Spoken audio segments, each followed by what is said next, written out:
Buenas, Papo Maçom. Bom, aqui é a parte 2 do vídeo Maçonaria versus Nazismo. Essa aqui é só uma introduçãozinha, como eu falei. Essa é uma campanha criada pelos nazistas na época da Segunda Guerra Mundial. Se você não assistiu o vídeo parte 1 aqui, assiste antes de assistir esse vídeo dos nazistas. É importante para você se situar do que eu estou falando. E aqui então é um vídeo em francês, original, da época da Segunda Guerra Mundial, falando exclusivamente de uma campanha difamatória do nazismo contra os maçons. Então aproveita o vídeo aí, um abraço, um tríplice fraternal abraço, até o próximo. Tchau.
De droite à gauche, ce Parlement ne représente que la corruption. Vous, capitalistes, vous n'avez cessé de pousser la classe ouvrière à la misère. Et vous, communistes, vous avez cessé d'exploiter cette misère voulue par les capitalistes.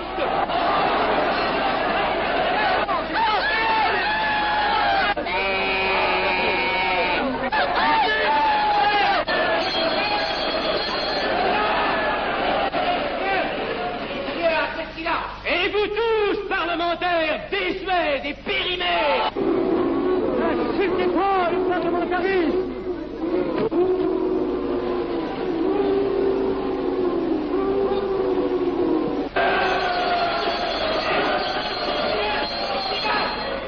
Messieurs, je vais lever la séance. Continuez, monsieur Gasset. Messieurs, je n'ai plus rien à dire. J'ai eu conscience de vous dire quelques vérités, peut-être désagréables, mais utiles. Donc, ce ne sont pas quelques interruptions qui m'arrêteront. La communauté française ne se bâtira pas sur le conflit de la vieille bourgeoisie égoïste et du peuple affamé. C'est pourquoi je ne voterai pas ce projet, qui donne satisfaction au capitalisme international et serait le bon prétexte pour les communistes à accentuer nos divisions. Je ne le voterai pas. Je serai sans doute le seul à ne pas le voter, car il semble que par une étrange aberration, la Chambre tout entière soit prête, comme toujours, à trahir l'intérêt français au bénéfice de certains intérêts internationaux très particuliers.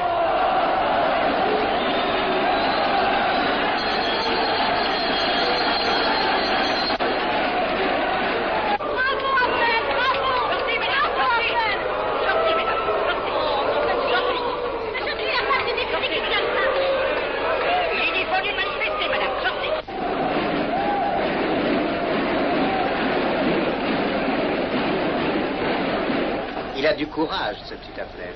Ces petits nationaux trop puritains nous font perdre notre temps. Il faudrait l'éduquer un peu. De quelle loge est-il? Il n'est pas de chez nous, mon frère Dubois. Tout s'explique. Voilà un garçon intelligent qui a besoin d'une méthode et de conseils. Présentez-le donc. Il est sensible, il faudra procéder avec précaution. Envoyez-lui la rivière, il saura le persuader. J'y vais.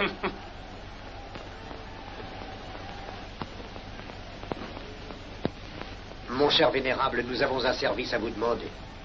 Enfin, dis donc, je vous suis tout dévoué. Le jeune Avenel qui vient de parler assez brillamment devrait subir les épreuves de l'initiation. La maçonnerie lui apporterait beaucoup et le disciplinerait. Ne croyez-vous pas? J'y pensais déjà. Nous allons nous en occuper activement. Alors, je suis brisé.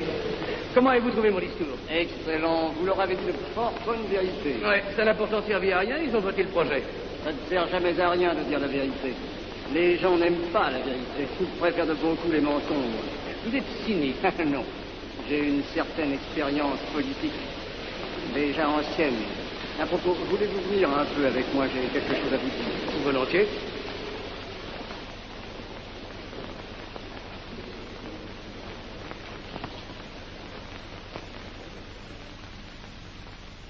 Oui, voyons, je voulais vous dire, si nous reprenions notre conversation sur la franc-maçonnerie, vous m'avez dit l'autre jour que vous étiez curieux de connaître cette association. Ah oui, on en dit tantôt du bien, tantôt du mal. Je vous avoue que je n'aime pas beaucoup les sociétés secrètes. Ah, enfin. La franc-maçonnerie n'est pas une société secrète. C'est une société discrète. Pourquoi éprouves-tu tant de répugnance à me voir entrer dans la franc-maçonnerie? Cette association me semble suspecte. Il ne doit y avoir que des arrivistes là-dedans. Non, ils sont peut-être aussi des braves gens animés d'un idéal sincère. Le texte qu'ils m'ont donné est rempli de bonnes idées. Tu me diras que ça n'est qu'un programme affiché à l'entrée. Mais il me paraît loyal. Tu es un honnête homme, mon chéri. Mais tu as un grand défaut. Ah, et lequel? Tu ne vois jamais le mal. Tu imagines que les autres sont bons comme toi-même. C'est pourquoi tu as toujours des déceptions. N'importe, je suis décidé à tenter cette expérience. Alors fais-la. Je souhaite me tromper. Quand pourras-tu te présenter chez ces gens? Mercredi. Déjà.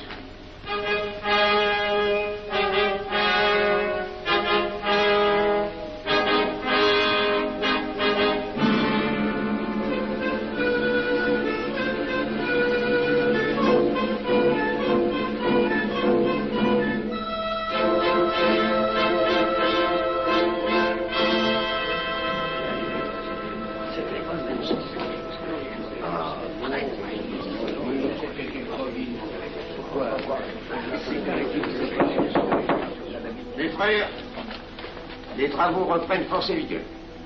La tenue du comité a voté l'interrogatoire du profane Abnel. Nous allons lire les rapports confidentiels de nos enquêteurs.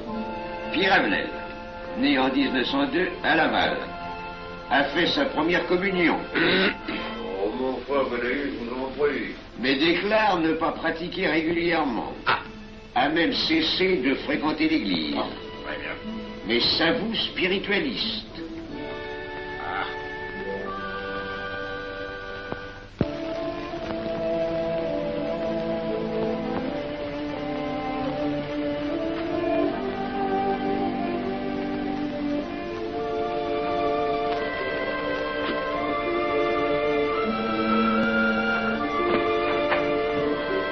Monsieur, voulez-vous me citer?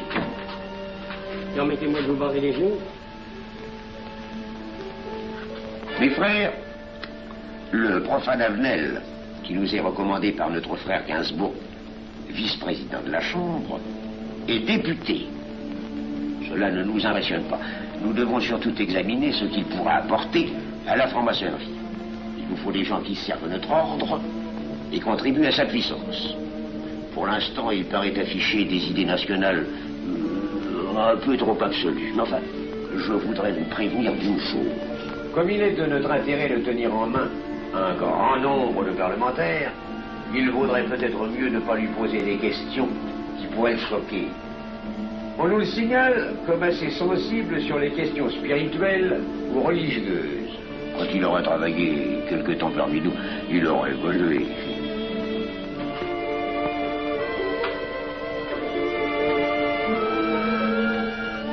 Voilà, le silence le plus absolu, mes frères. Qui frappe ainsi régulièrement à la porte du temple? C'est un profane qui demande à être interrogé, vénérable maître. Faites entrer le profane.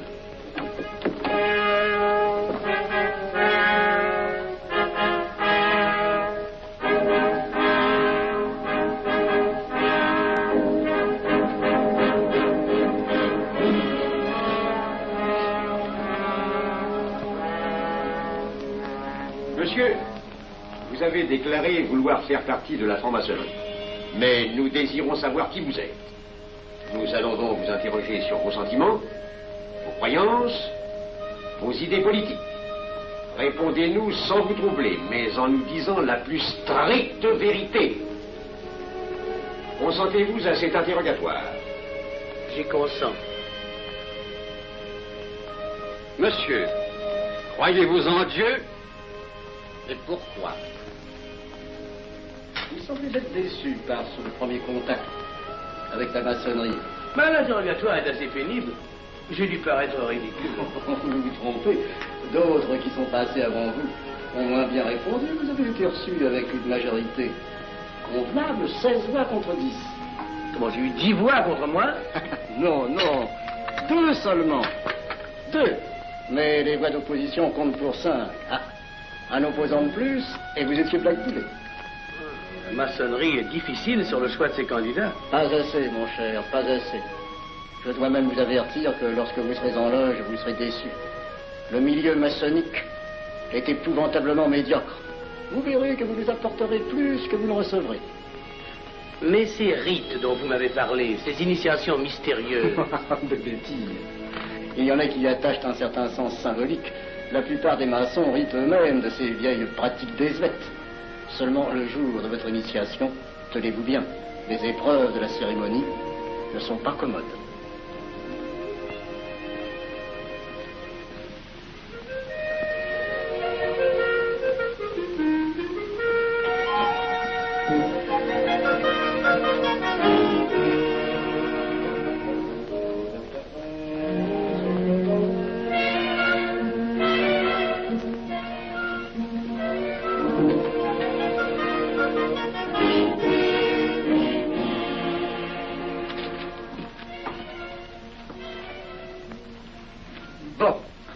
Attendez à la buvette, là. On viendra vous chercher. Mais c'est entendu, mon cher, je m'occupe de ton affaire. Tu peux compter sur moi. Mais c'est entendu. Excuse-moi, la nuit va commencer, je suis un peu en retard.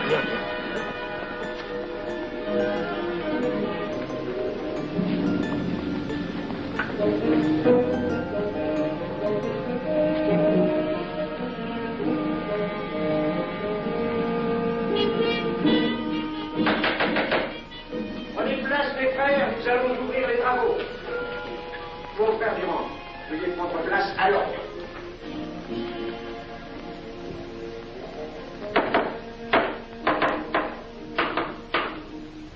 Frère premier surveillant, êtes-vous franc-maçon? Mes frères me reconnaissent comme tel, vénérable maître. Frère second surveillant, quel âge avez-vous? 3 ans, vénérable maître. Frère premier surveillant, quel est le premier devoir d'un surveillant en loge? Vénérable maître, c'est de s'assurer que le temple est couvert. Veuillez vous en faire assurer par le frère couvreur.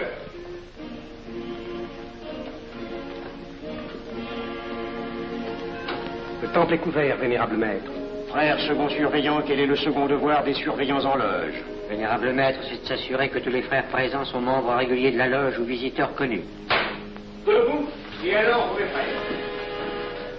Frère premier et second surveillant, assurez-vous que tous les frères rangés devant vos colonnes sont membres réguliers de la loge ou visiteurs connus.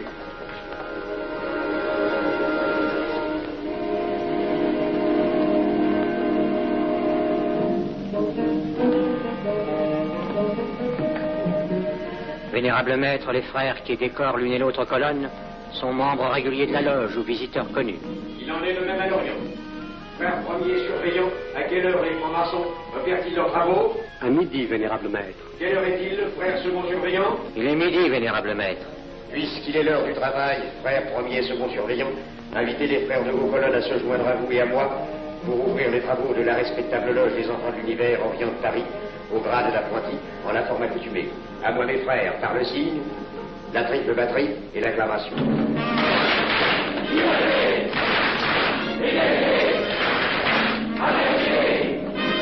Prenez place mes frères, les travaux sont ouverts. Mes frères, l'ordre du jour appelle l'initiation du profane Avenel. L'atelier a voté dans une précédente tenue la mission du dit profane. Nous allons donc ce soir le recevoir solennellement. Mon frère couvreur, veuillez aller chercher le profane Avenel qui a écrit son testament philosophique dans le cabinet de réflexion.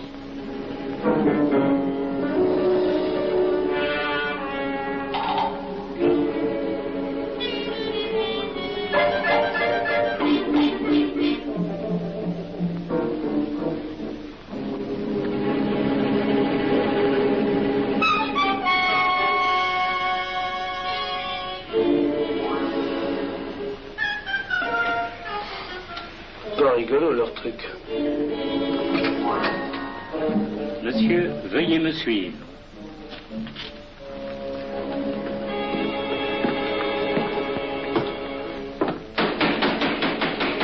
Qui frappe ainsi régulièrement à la porte du temple? Vénérable maître, c'est un profane qui demande à être reçu maçon s'il en est jugé digne. Frères, armez-vous de vos glaives. Faites entrer le profane.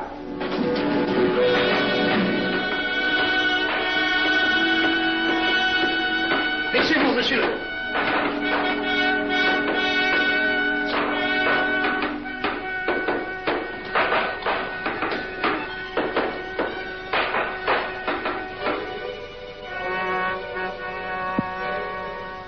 Monsieur, cette épée que vous sentez sur votre poitrine est toujours levée pour punir le parjure. Elle est le symbole du remords qui déchirerait votre cœur si vous deveniez traître à la société dans laquelle vous voulez entrer. Est-ce de votre propre volonté, en pleine liberté, que vous vous présentez parmi nous? Oui. C'est une institution qui ne procède que d'elle-même.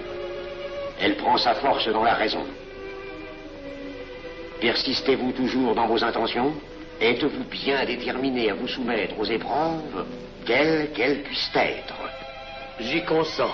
En ce cas, confiez-vous à la main qui va diriger vos pas.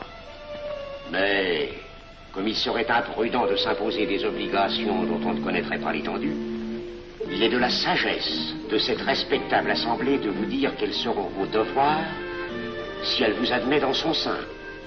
Le premier est un devoir absolu de secret sur tout ce que vous pourrez entendre et découvrir parmi nous, ainsi que sur tout ce que vous verrez et saurez par la suite. Je dois exiger de vous un serment, prêté sur la coupe des libations. Consentez-vous à le prêter? Oui. Frère expert, faites approcher le profane. Et vous, maître des cérémonies, apportez la coupe des serments. Présentez la coupe au profane.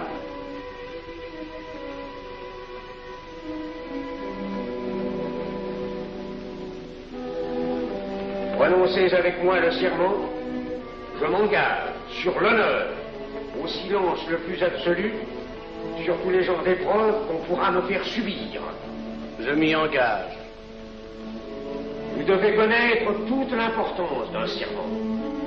Si jamais vous manquiez à une parole aussi solennellement donnée, buvez.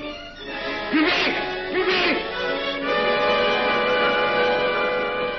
Que ce breuvage amer soit pour vous le symbole de l'amertume et du remords que laisserait dans votre cœur le parjure qui aurait souillé vos lèvres.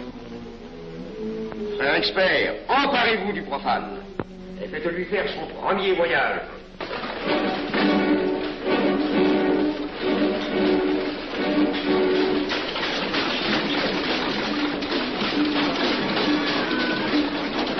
Voilà, c'est un profane qui demande à être reçu maçon. Comment ose-t-il l'espérer? C'est qu'il est libre et de bonne mœurs. Puisqu'il en est ainsi, qu'il passe.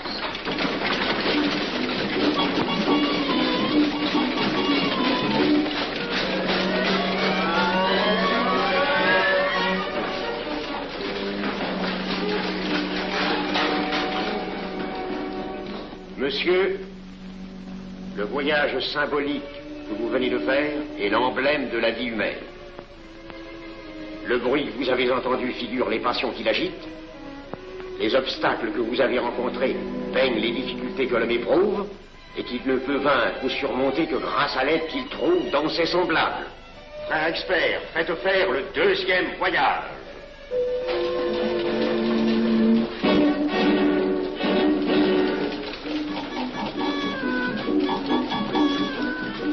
Qui va là? C'est un profane qui demande d'être reçu maçon. Comment ose-t-il l'espérer? C'est qu'il est libre et de bonne mœurs. Puisqu'il en est ainsi qu'il passe, et qu'il soit purifié par l'eau.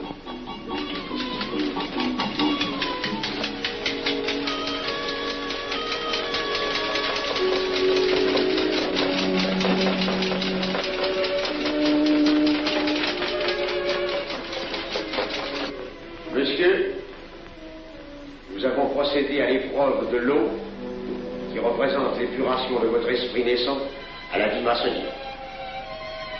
Votre cœur doit être limpide comme l'eau pure. Frère expert, faites faire le troisième voyage.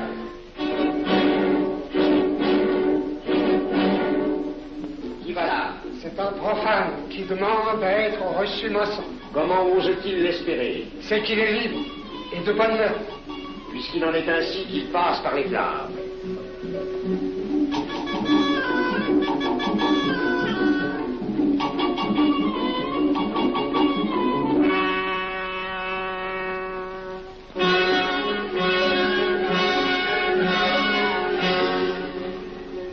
Monsieur, les flammes dont vous avez été environné ont achevé vos épreuves. L'ordre maçonnique dans lequel vous demandez à être admis pourra peut-être un jour exiger que vous versiez jusqu'à la dernière goutte de votre sang pour sa défense et celle de vos frères. Je vais maintenant vous faire prêter serment à la franc-maçonnerie. Frère expert, amenez le profane à l'hôtel. Les frères, debout, à l'ordre et glaive aux mains.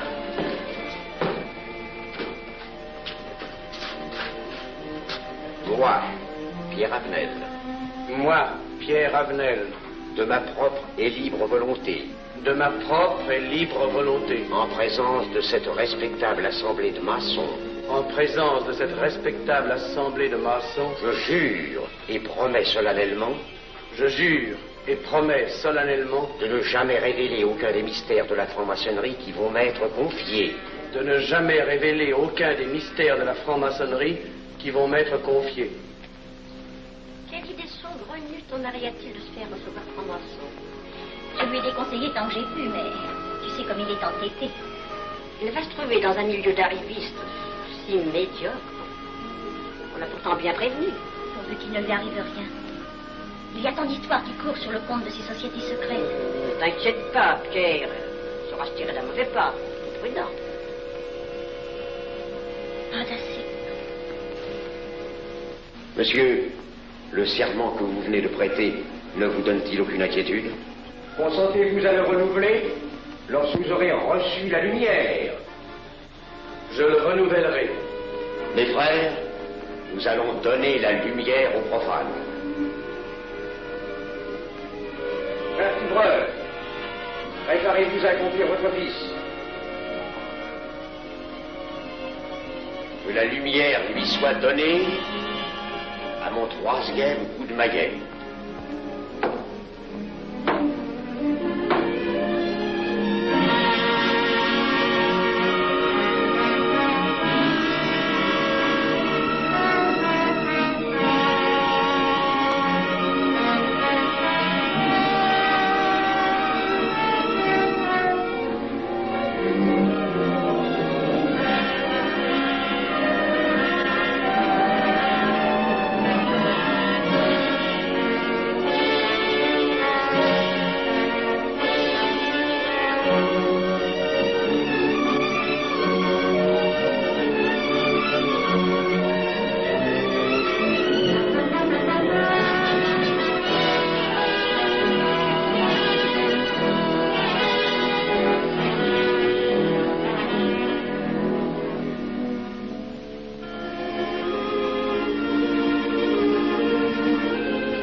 Ces glaives que vous voyez tourner vers vous vous annoncent que tous les maçons voleront à votre secours si vous respectez et si vous observez nos lois.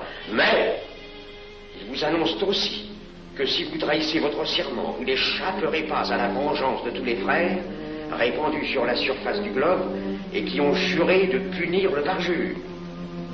Le jurez-vous, mes frères? Nous le jurons.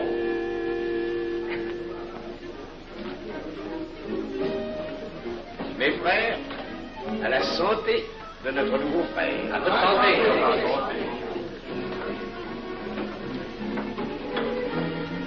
Mon très cher frère, qu'est-ce que vous pensez de cette soirée? Eh bien, c'est curieux. Cette cérémonie est très impressionnante. Mon cher frère, pourrais-je vous laisser ma carte au cas où vous auriez besoin de mes services? Je vends de tout, de la bonneterie, des chaussures, du savon à des prix invraisemblables. Tu permets, mon cher Lévi-Stein? Je t'en prie. Mon frère Avenel, nous allons bientôt vous mettre à contribution. Oui, un de nos amis de notre loge voudrait un bureau de tabac. Le Grand Orient est submergé de monde en ce moment. Avec vous, ça ira peut-être un peu plus vite. Volontiers. Je vous remercie. Ah, dans quelque temps, je vous parlerai aussi d'une autre affaire. Depuis plusieurs années, j'ai droit à la Légion d'honneur. Je ne m'en suis jamais occupé, je n'ai pas dérangé nos amis pour ça. On leur demande déjà tellement de choses, n'est-ce pas? Vous m'aiderez? À votre service. Merci beaucoup. Alors, on nous revoit. Ah non, pas comme ça. Voyez-vous, des petits coups secs avec le pouce, là, comme ça. Pom, pom, pom. Essayez. Pom, pom, pom. Et ben voilà. Avec ce signal-là, on ouvre toutes les portes.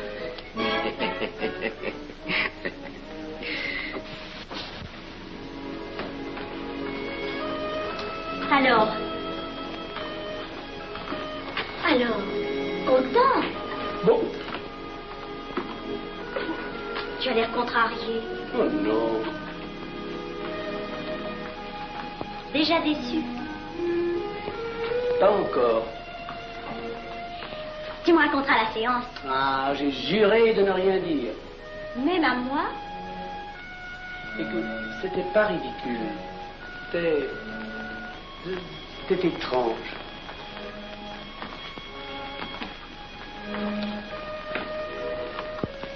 Mon chéri.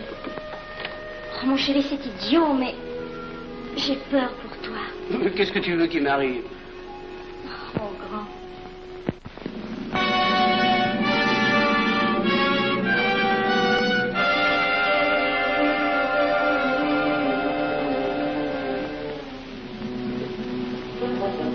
Mon très cher frère Avenel, vous êtes député. J'ai un service à vous demander. Tous les détails sont là pour aussi. Mon très cher frère, si vous pouviez m'obtenir cette place, vous me feriez plaisir. Mon cher, donnez donc un coup de téléphone au préfet, qu'il m'ôte cette contravention. Demandez la liberté, le scandale fascinateur. Mon très cher frère Avenel, j'ai besoin d'un bon témoin de moralité dans un procès. C'est un de nos frères qui passe en correctionnel. Il est bien un peu coupable, mais avec un peu d'appui. Et pour manifester cette solidarité maçonnique, je suis sûr que vous voudrez bien vivre. L'arrestation du banquier Charles Lévy. Le faille des banques coopératives. Un nouveau scandale financier. Il faut l'exclure, c'est une fripouille. Oui, évidemment, c'est une fripouille, mais puisque personne ne le sait, nous pouvons le garder parmi nous. Non! Mais je comprends très bien vos réactions, mon cher Avenel. Mais tenez, je vais vous citer un exemple. J'ai vécu pendant 20 ans en maçonnerie avec un frère que je considérais comme un escroc. Ben, je n'ai rien dit. Parce que c'était un excellent maçon. Nous ne sommes pas du même avis.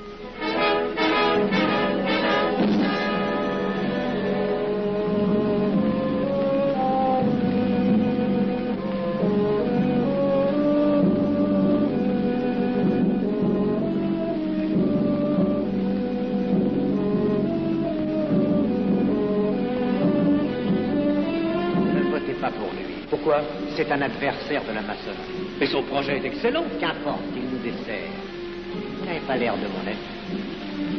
Non. Non, non et non, je ne ferai pas ce que vous voulez. Un mouvement de vous conformer à la discipline républicaine. La discipline républicaine et maçonnique. Je sais ce que c'est, allez, c'est une canaillerie. Mon frère, ne laissez pas vos paroles dépasser votre pensée. Oh, ne croyez pas que je suis en colère, non, j'ai tout mon sang-froid au contraire. Et c'est pour ça que je ne voterai pas cette loi unique. Vous détruisez ce pays en l'empoisonnant doucement. Abnel, vous ne parlez pas sérieusement. Mais vous ne comprenez donc rien.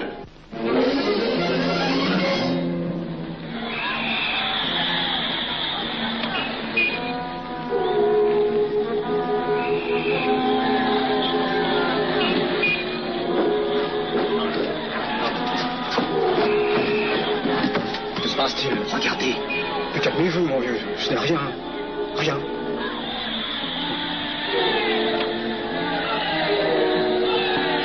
Que croyez-vous qu'on doit faire? Rien. Surtout rien. Pas de pareil cas que t'attends. Et croyez-moi, il n'y aura pas d'incident.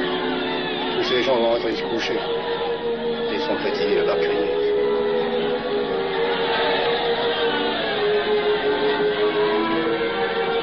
Qu'en pensez-vous, Arnel? Je voudrais être avec eux, place de la Concorde. Vous ne parlez pas sérieusement? J'ai pas envie de rire.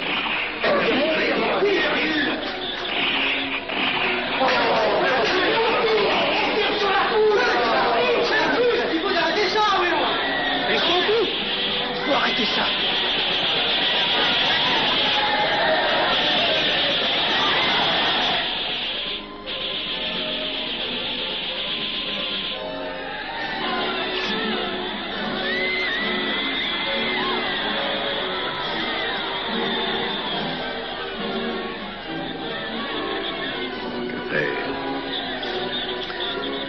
Trop tard.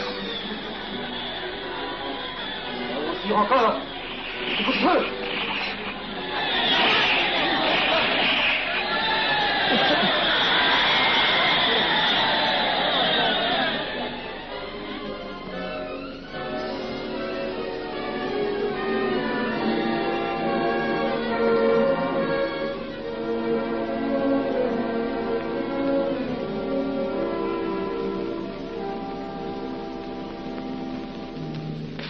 Messieurs, nous avons établi définitivement la liste des membres de la commission d'enquête. Tout le monde est bien d'accord pour la soumettre au vote de la Chambre.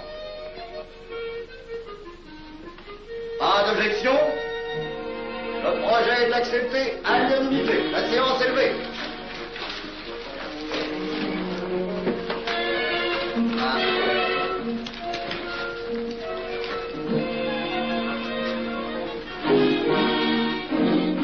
Que ça va marcher? Je ne prévois pas d'opposition. Si cela est ainsi, nous risquons de nous en tirer. Je le crois sincèrement. Nos frères députés nous attendent dans un salon voisin. Ils sont impatients de vous entendre. Allons-y. Arnel. À propos, cher ami, je vous ai mis d'office dans la commission d'enquête. Moi, pourquoi? C'est indispensable. J'ai besoin de vous. Venez avec nous. Vos amis nous attendent.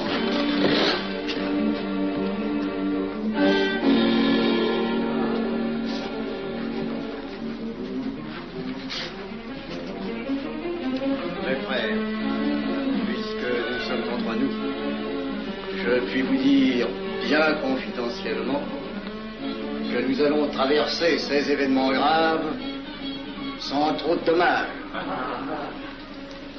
La commission vient d'accepter tout à l'heure les listes que nous avons proposées pour la commission d'enquête. Beaucoup de nos adversaires en font partie, mais dans l'ensemble, les maçons sont encore en majorité. Rassurez-vous donc, ni la République ni la maçonnerie ne sont perdues. Elles ont traversé une crise grave. Elles sortiront renforcées de cette épreuve. Merci.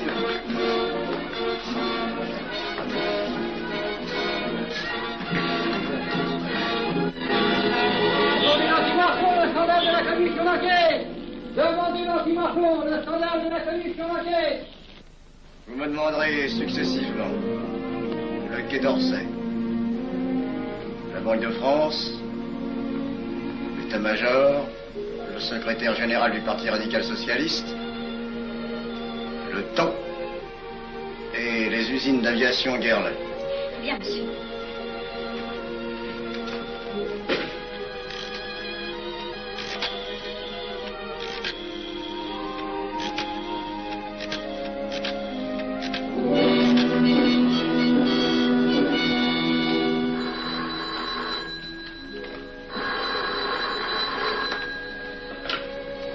Allô, le chef de cabinet du ministre. Allô? Mais oui, passez-le moi. Lui-même, à vos ordres, votre très cher ami. Je ne peux rien vous dire par téléphone. Il pleut. Vous me comprenez? À merveille. Alertez tous nos amis à l'étranger. Qu'en aucun cas, on ne parle de nous. Silence. Compris. Allô, ici Général Maisonnat. À vos ordres, mon cher Larivière. Je compte sur vous, mon cher général, pour que l'armée ne varie pas politiquement. Elle doit rester divisée, avant tout. Ne craignez rien, j'ai déjà procédé à des changements importants. Tous les officiers suspects d'être contre nous ont été éloignés de Paris et séparés les uns des autres. Mes frères, il est indispensable de franchir cette mauvaise passe. Il ne faut pas trop de mouvement de bourse. N'est-ce pas, mon frère sous-gouverneur? Nous maintiendrons la monnaie. La presse de droite doit essayer d'attaquer la presse de gauche. Pendant quelque temps. Pour donner le change. C'est entendu.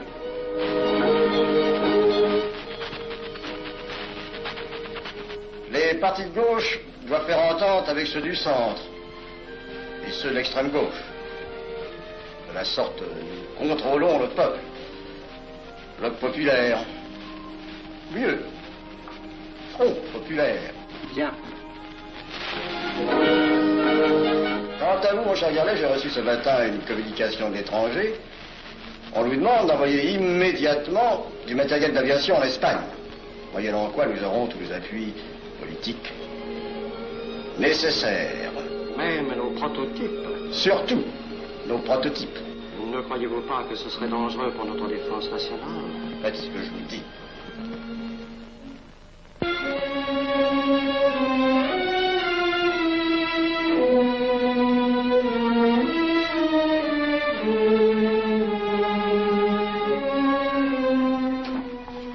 Monsieur Avenel, faites entrer. Ah, bonjour, cher ami. Comment on va? Bien, merci. Ah, je vous ai fait appeler. Que se passe-t-il? On ne vous voit plus. Vous le boudez? Oh non. Cigarette. Non, merci. Dites-moi, pourquoi avez-vous refusé de faire partie de la commission d'enquête? Oh, j'ai beaucoup de travail en ce moment et je fais déjà partie d'autres commissions. Avenel, répondez-moi franchement. Ce n'est pas parce que nous avons eu l'autre jour une petite discussion bien fraternelle? Eh bien, justement, si. Je voudrais vous parler de la franc-maçonnerie. Ah, mais bien, voyons, mais bien entendu. Asseyez-vous. Ah. Alors? Ah. Je vous écoute. Eh bien, voilà, vous avez été mon présentateur, je vous dois une explication. Je suis décidé à déposer ma démission. Vous avez l'air d'avoir été déçu par la maçonnerie. Oh, pire, choqué. Pourquoi? Et confessez-vous, mon vieux. Vous ne serez pas le premier maçon qui m'aura ouvert son cœur. Qu'est-ce qu'on vous a fait? Mais à moi, personnellement, rien. Mais je trouve ce milieu maçonnique... pourri d'arrivistes écœurants. Je vous l'accorde. Ah, ben, je ne vous le fais pas dire. Oh, croyez-vous que je sois dupe? Ben, alors je ne comprends pas. Tant de vertu affichées sur le programme à la porte. Tant de mystères à l'intérieur pour ne cacher que ces petites combines, ces appétits de comitard. Je m'attendais à trouver des hommes dévoués, sinon supérieurs. Au lieu de ça, je n'ai rencontré que des quémandeurs de bureaux de tabac ou de décoration, ou alors des fripouilles qui cherchaient à m'utiliser pour échapper à des condamnations. En dehors d'eux, des phraseurs, des sectaires ignorant tout, ne connaissant rien de l'histoire de leur pays, rien de l'histoire du monde, rien de la politique, rien de la philosophie, rien. Ah, des cerveaux vides, mais des dents longues, et des langues folles. Et c'est cela qui gouverne la France. Quel grade avez-vous maintenant? J'ai été initié à la maîtrise il y a peu de temps. Eh bien, si vous avez le courage de vivre encore quelques années dans la médiocrité des ateliers bleus, vous passerez ensuite aux ateliers supérieurs. C'est mieux? C'est autre chose. Voyons, vous êtes 33e, n'est-ce pas? C'est le grade le plus haut dans la maçonnerie. Mon petit Avenel, je vais vous révéler, quoique je ne le doive pas, ces fameux secrets maçonniques dont on fait tant de mystères. En maçonnerie, on cache tout aux petites gens. En bas, vous ne savez rien. En haut, vous commencez à voir un peu plus clair dans le jeu mondial. Moi-même, je ne suis pas totalement éclairé sur les intentions des dirigeants de notre ordre. Et quand je dis dirigeants, je me trompe. Il n'y a pas de chef chez nous. Il n'y a que des exécutants. Je suis un pion sur un échiquier, j'accomplis une fonction. Je reçois des messages. J'obéis. Je transmets. J'agis. Mais qui dirige? Personne. C'est beaucoup plus compliqué et simple en même temps qu'on ne pense. Qu'est-ce que la maçonnerie? Des groupes d'hommes qui se sont réunis aux quatre coins de l'univers pour enserrer le monde dans un réseau aux mailles infranchissables. Nous sommes 50 000 en France, 500 000 en Angleterre, 3 millions en Amérique, c'est peu. Mais c'est énorme, parce que nous formons un bloc uni d'une seule volonté. Nous rayonnons partout, nous commandons partout. Ici, 300 parlementaires sont francs-maçons. En Angleterre, le roi fait partie de notre ordre. Aux États-Unis, le président est 32e. Il n'y a pas un pays où nous n'ayons nos appuis secrets, nos hommes, nos banques, nos groupes dévoués. Et ceci n'est rien. Je ne vous montre là de la maçonnerie que la puissance physique. Il y a peut-être autre chose. Mais quoi? Une doctrine supérieure. Une antique expérience des forces du monde qui nous permet de pousser les peuples tantôt vers la vie, tantôt vers la mort, quand il le faut. La mort? Je croyais la maçonnerie attachée à la paix. À une certaine paix. Notre paix. Sinon,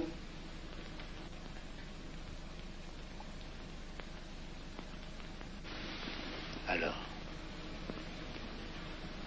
cette démission? Je vais réfléchir.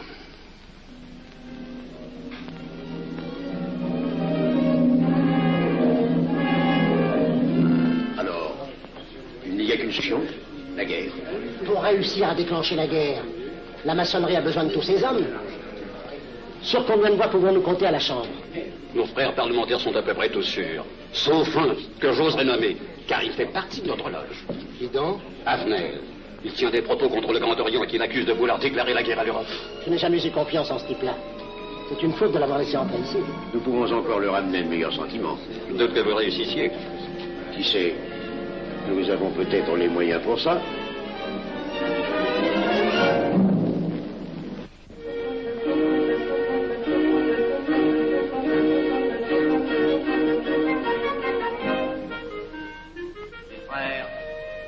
L'aviation allemande n'a pas d'appareil. Plus de 2000 accidents d'avion l'année dernière en Allemagne. La ligne Siegfried est à peine construite. Les tanks allemands marchent difficilement. Un détail entre autres qui m'a été rapporté par un de nos frères. Quand leurs tanks sont entrés à Vienne, on s'est aperçu que certains d'entre eux étaient en carton et montés sur des hautes bicyclettes. Voyez-moi, mes frères, il nous serait facile d'abattre le national-socialisme dont les exigences sans cesse accrues deviennent intolérables. Et libérer ainsi nos frères réduisent à l'esclavage. Jamais nous n'avons été plus près. En 15 jours, nous réglerions le sort de l'Allemagne. Notre loi régirait l'Europe définitivement. Notre victoire est sûre. C'est faux. C'est faux. Silence. Ce que dit cet homme est faux. Mon frère, je vous rappelle alors, vous n'avez pas la parole. Je le sais. Je suis député et membre de la commission de la défense nationale. Je ne peux pas laisser se prolonger un discours aussi manifestement erroné. Les appréciations de monsieur... De notre frère, Lady Stein. Oui, si vous voulez. Sur l'état de l'armée que possède l'Allemagne sont des mensonges. Et ajouter quoi serait de la stupidité. Mais pourquoi vouloir une guerre entre l'Allemagne et la France? Mon frère, vous n'avez pas la parole. Peu m'importe. Mais je tiens à dire qu'aucun motif réel de conflit ne peut être invoqué. Vous le direz tout à l'heure, après l'exposé de notre frère. Non, je le dirai immédiatement, avant d'entendre des stupidités bellicistes. Mais vous tous, maçons, vous poussez à la guerre.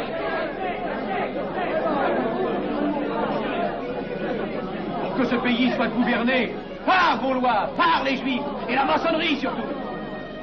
Le peuple français ne se battra pas pour défendre une idéologie fumeuse, un régime ignoble, une république pourrie.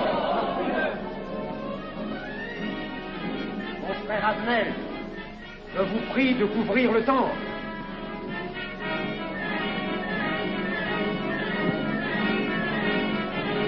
Vous êtes tous des menteurs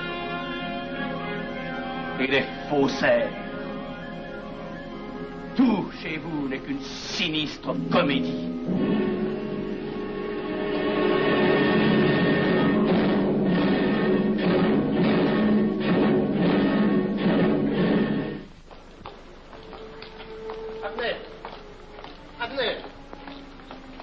Abnel, excusez-moi, comme vous, j'habite Neuilly, c'est pourquoi je me permets de vous rejoindre. Oui, vous avez fort bien fait, monsieur. J'étais près de vous à la tenue. Je voulais vous féliciter. Oh, merci. Vous avez très bien fait de leur crier des vérités. Ce sont des fous. Malheureusement, il est impossible de leur faire entendre raison. Les événements sont pourtant indiscutables. Oui, oui. Dites-moi, j'ai des documents confidentiels sur l'action actuelle de la maçonnerie qui peut-être vous intéresseraient. Des documents? Oui, oui, des documents. Vous êtes député, il serait utile et urgent que je vous les communique. Mais je crois bien, où sont-ils? Chez moi, pas très loin d'ici. Si vous avez quelques minutes. Oui, volontiers, allons. Alors, qu'est-ce qu'on décide? Pétard ou couteau? Le couteau, ça fait moins de bruit. Attention, le voilà.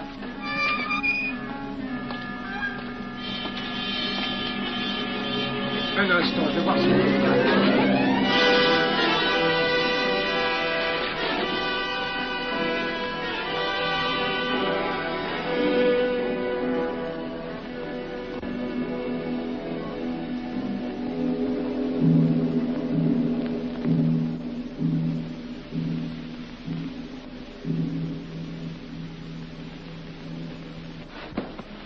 Ne t'inquiète pas, mon chéri. Tu guériras vite. Le docteur a dit maintenant que tu étais sauvé, à condition d'être sage.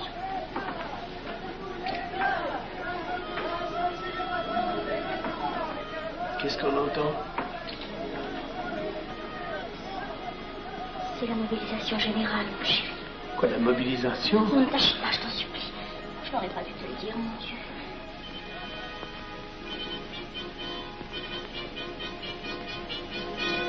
T'en fais pas, mon chéri.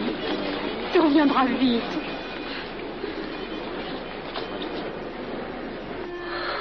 Les brutes. Ils sont arrivés. Ils ont réussi à déclencher leur guerre. Ne bouge pas. Tes plaies sont à peine fermées. Si j'étais pas tombé sous les coups de ces criminels, j'aurais peut-être pu arrêter ça. Mais non, tu n'aurais rien pu empêcher, mon chéri. Ces hommes sont plus forts que toi. Ils ne t'auraient pas manqué.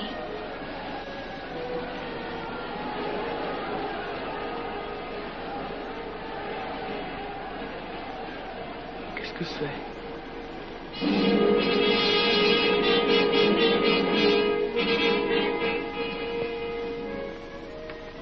Les malheureux. S'ils savaient ce que je sais.